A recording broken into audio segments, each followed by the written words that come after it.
எடுத்த உடனே போய் முதலமைச்சர் நாற்காலினா எப்படிங்க அப்படின்னு சொல்லி பல பேர் விமர்சனம். இதையா உதயநிதி ஸ்டாலின் நீங்க கேட்க மாட்டேன்றீங்க யாருமே? உதயநிதி ஸ்டாலின் அவர்கள் எப்போ வந்தார்? நீங்க சொல்றீங்களா இருந்துட்டு இருக்காரு. எப்ப வந்தாரு?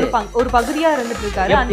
எடுத்த உடனே போய் உட்கார்ல இல்ல. ஏங்க வந்த உடனே இளைஞரணி செயலாளருங்க, உடனே எம்எல்ஏங்க, அப்ப அதுக்கப்புறம் மினிஸ்டருங்க, அதுக்கப்புறம் துணை முதலமைச்சர். ஓகே, ஒருத்தவங்கள பார்த்து நம்ம விமர்சனம் பண்றோம். இப்ப நாமளும் அதே மாதிரி இருக்கோமா? அப்படி கிடையாதுங்க. 28 ஆண்டுகளாக எங்க தலைவர் பொது வாழ்க்கையில் இருக்கிறாருங்க. 2008லயே போராட்டம் பண்ணவருங்க, 2011ல போராடியவருங்க.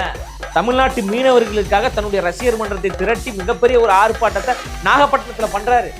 இலங்கையில தொடர்ந்து தமிழ்நாட்டு மீனவர்கள் தாக்கப்படுறாங்க. மீன் பிடிக்க போனா துப்பாக்கியால சுடுறாங்க, அடிக்கிறாங்க, கொலை செய்யறாங்க.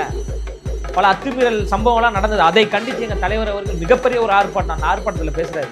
இதே சம்பவம் தொடர்ந்து நீடித்தால் உலக வரைபடத்தில் இலங்கை என்கின்ற ஒரு நாடு இல்லாம போயிருன்னு யாரு பேசினா? நீங்க சொல்ற கூத்தாடி தான் பேசினாரு. உலக வரைபடத்துல இலங்கைன்ற ஒரு இடமே இல்லாம போயிடும். பக்கத்து வீட்டுக்காரனாச்சே எந்த பிரச்சனையும் வேணான்னு அடங்கி இருக்கும்.